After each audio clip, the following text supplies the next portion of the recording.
Let's start with a definition. What exactly does balanced mean in the context of game balance or weapon balance? In the present instance, when I say a game is balanced, I refer to thus: a set of circumstances wherein all players have equal access to weapons, and those weapons have a distinct interplay in which no one single weapon is dramatically more powerful than any other. I recognize that this definition is a bit long, so I'll say it again. When a game is balanced, that means that all players have equal access to weapons, and those weapons have a distinct interplay in which no one single weapon is dramatically more powerful than any other.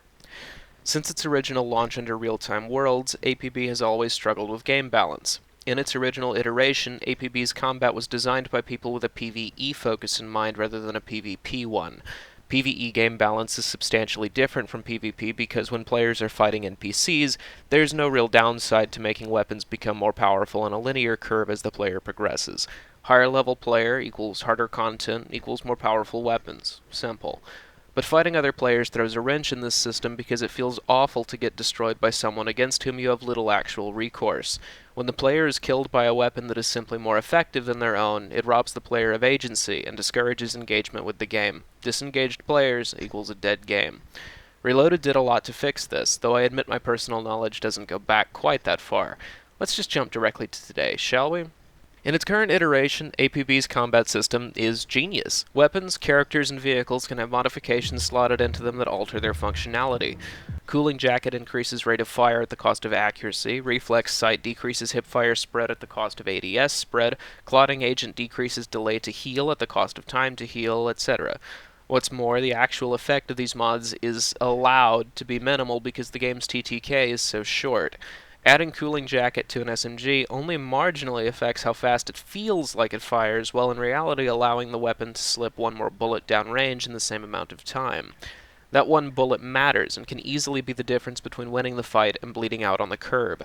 I consider this system to be something of an incredible achievement, because modding a weapon changes very little in terms of weapon feel, but changes everything in terms of weapon power.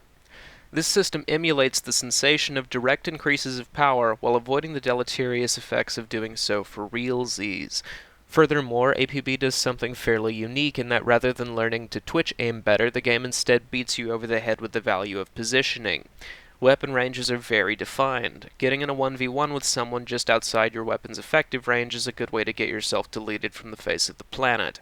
If the player doesn't put in the work to learn how to effectively position themselves, they'll frequently be caught out at ranges or in locations that are disadvantageous. While these deaths can feel cheap, the reality is that this mechanic increases the skill ceiling even further than the map design and movement system that I mentioned in my last video. Before going on, I'd just like to say again that I admire the hell out of this system. Allowing players to tweak and fine-tune literally every part of the game, from weapons to health pool to cars, is something that many other games could learn from, and requiring the player to actively engage their brain to succeed in combat is something other games could learn from as well. Unfortunately, however, APB is still unbalanced and still ultimately pay to win. APB's player base will deny vehemently that the game has a balancing issue. Every time I brought up the game's, frankly, glaring balance issue, I do so in the face of objections that Little Orbit has fixed everything and the ARMAS weapons are no threat to anyone. And to be fair to both LO and the people defending them, they're correct in part. Because Gamers First is no longer in control of the situation, I can say this. While Gamers First owned APB, the game was not balanced in any way, in a very literal sense, and fights ultimately came down to who had spent the most money on the game. Little Orbit has done a lot to fix this. I could cite any number of ludicrous examples from APB's past. The ATAC rifle, the Tommy gun, the pre-jump shot nerf, sitting duck, and scout rifles, the OCA Nano. God, there was just so much fucked up about APB's combat. For those of you out of the loop, I'll illustrate just a little bit. The OCA Nano is a secondary SMG. APB has several of these. The SMG nature of it isn't the issue. The problem is that the Nano broke the game's aforementioned weapon range system over its shiny gold-plated knee. The Nano, you see, had no meaningful restriction on its range. It had minimal damage fall-off, pinpoint accuracy, it was more accurate, in fact, than the primary weapon variant of the same weapon, and an extremely high fire rate. All this made even more insulting by the fact that the Nano was a secondary, a category which, for every other weapon in it, is meant to be a fallback at best. Let's go back to our original definition of game balance. When a game is balanced, that means that all players have equal access to weapons, and those weapons have a distinct interplay in which no one single weapon is dramatically more powerful than any other. APB at launch was busted in all ways. At present, it is busted in only the first way. Little Orbit has done a lot to clean up the second half of the definition. APB weapons do indeed have a distinct interplay in which no one single weapon is dramatically more powerful than any other to an extent. Legendary weapons like the OCA Nano still pose something of an issue in this regard, but I'm choosing to let that go for now. APB's player base defends the game's weapon balance, in my estimation, precisely because the game does generally meet the second clause of the definition. The fact that the second clause is met is fantastic. LO has done great work in that regard. The actual process of playing the game as someone who is already into it is now actually fun and engaging. Missions are a good time and not an exercise in getting curb-checked by Sir Timothy Topham Moneybags III, heir to the Pangolese throne and possessor of more money than God. I definitely wouldn't still be here if LO hadn't gone and fixed the balance in regards to the second clause. Game balance in regards to the second clause does nothing to help the game grow, however, if the first clause is unmet. The first clause, which states, when a game is balanced, that means that all players have equal access to weapons, is what I refer to when I say that APB is unbalanced and pay to win. Why do I say this? Why do I believe the first clause is unmet? Because gaining access to weapon, character, and vehicle mods are locked behind literal hundreds of hours of grind, and access to versions of weapons and vehicles that have slots for mods are also locked behind hundreds of hours of grind or a paywall. Let's use Cooling Jacket and Reflex Sight as our examples again. What does the unlock process look like for new players? They can either buy them from another player through the market at a substantial cost which is significantly lessened by paying for the premium subscription, or they can unlock the ability to purchase the mods themselves from NPCs. Unlocking mods for purchase from NPCs requires progressing player roles. Cooling Jacket and Reflex Sight are locked behind the Point Man player role, which is advanced by gaining kills with shotguns and SMGs. This may not sound particularly egregious, but the values required to fulfill these role ranks is, frankly, fucking absurd. Weapon mods come in tiers 1, 2, and 3. The second tier's actual value is debatable, and as far as most players are concerned, the third tier is the only useful one. So how many kills does it take to unlock Cooling Jacket 3? 5,000. Yes, 5,000 player kills. That represents hundreds of hours of grind, and it's tied to the character, not the account. So if a player does score those 5,000 kills on their criminal, they still won't have access to the tier 3 mods on their enforcer character. Yes, mods can be traded across characters, but such a system is archaic and ultimately detrimental because a player might have 2,500 kills on a crim and 2,500 kills on a cop and still not have access to the mod because the kill count is not pooled across characters. But I can already hear the voices in my head saying, at least the mods are tradable. The trick to getting into APB isn't committing yourself to hundreds of hours of grind. No, the trick is having friends. Follow an experienced friend into APB and let them kit you out at the beginning.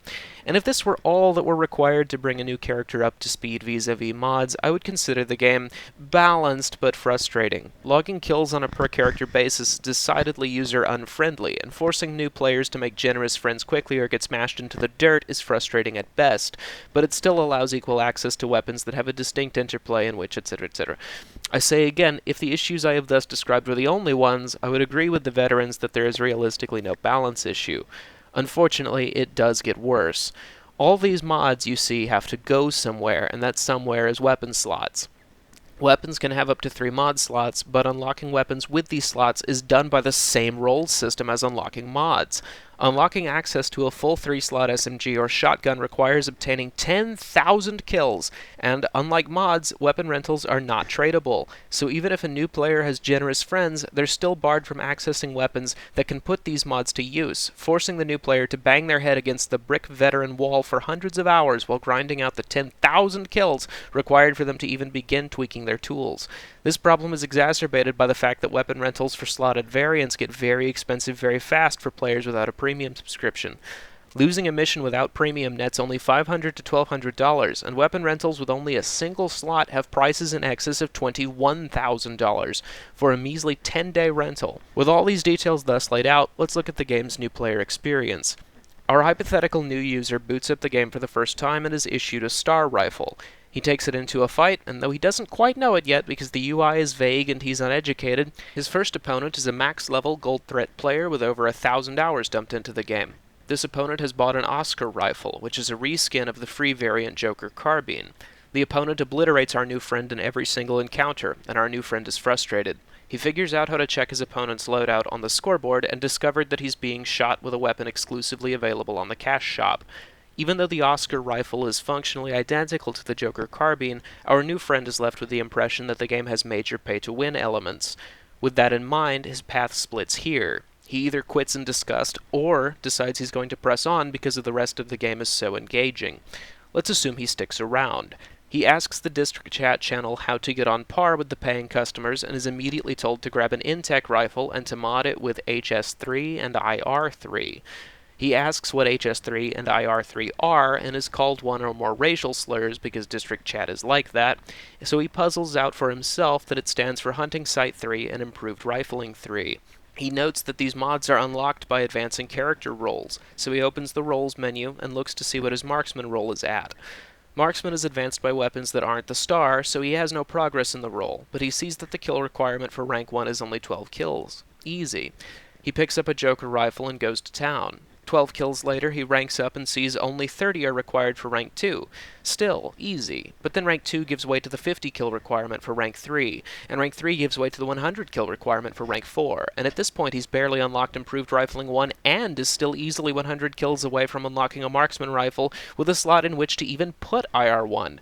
Furthermore, slottable variants of the Intech are unlocked with a completely different role, so if he wants to put Improved Rifling 1 on an Intech rifle to sort of meet the advice of the district channel, he needs to score just shy of 500 total kills, a number that doesn't take into account him getting kills with grenades or pistols, because those advance a totally different fucking role. Finally, our hypothetical new user has done it. He's unlocked a single slot Intech rifle and IR1. He purchases both, which costs him a fair chunk of cash since he's a free user, not a premium user, and immediately discovers that A, Tier 1 mods are almost completely fucking useless, and B, whoops, haha, Improved Rifling was actually secondary in importance to Hunting Sight. A mod unlocked through yet another fucking character role and yet more hundreds of kills farmed off of veterans who are unlikely to ever be killed by someone as inexperienced as our hypothetical newbie in the first place. What is this hypothetical new player supposed to do at this point in time? He only has two options: farming out thousands of kills for hundreds of hours so that he's finally allowed to break the in-game bank to borrow a weapon with slots for mods for 10 days, or he can go to the premium store and spend $10 to $20 to purchase a weapon with 3 slots for all his characters forever. If he doesn't pick the latter option, he's permanently gimped until he does, and it is this issue to which I refer when I say that APB is pay to win. Gaining access to the equipment required to put combat on an even playing field requires hundreds of hours of grind or real-life payment.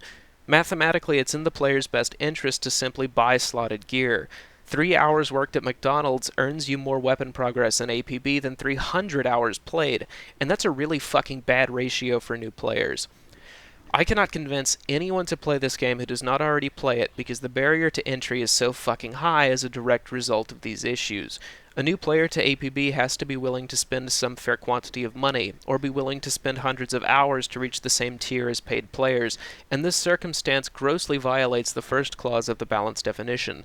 All players do not have equal access to all weapons, so even though the weapons have a distinct interplay in which no one single weapon is dramatically more powerful than any other, the game finds itself completely unbalanced anyway. This more than anything else is why APB struggles with player retention. Getting into APB requires a substantial time or real-world money investment, and quite frankly, putting those kinds of restrictions on a game with as much technical jank and bad history as APB essentially guarantees that new players will bounce off the game like a rubber-coated ping-pong ball. In case it wasn't obvious by now, I'm in love with APB. I really am. It's an intoxicating, unique formula that I just can't get away from, and I want to see it grow. I want to see APB become the MMO that it was always meant to be, and for it to do that, it needs to be accessible for new players. The first step towards doing that is eliminating pointless grind and empowering new users to fight back against veterans effectively. I appreciate that part of the game's design philosophy involves growing in power and influence through progress, but at this point APB lacks the standing to do so. To get new players in, APB needs to have its weapon progress system completely rebuilt from the ground up, ideally with minimal restrictions on loadout creativity for new players.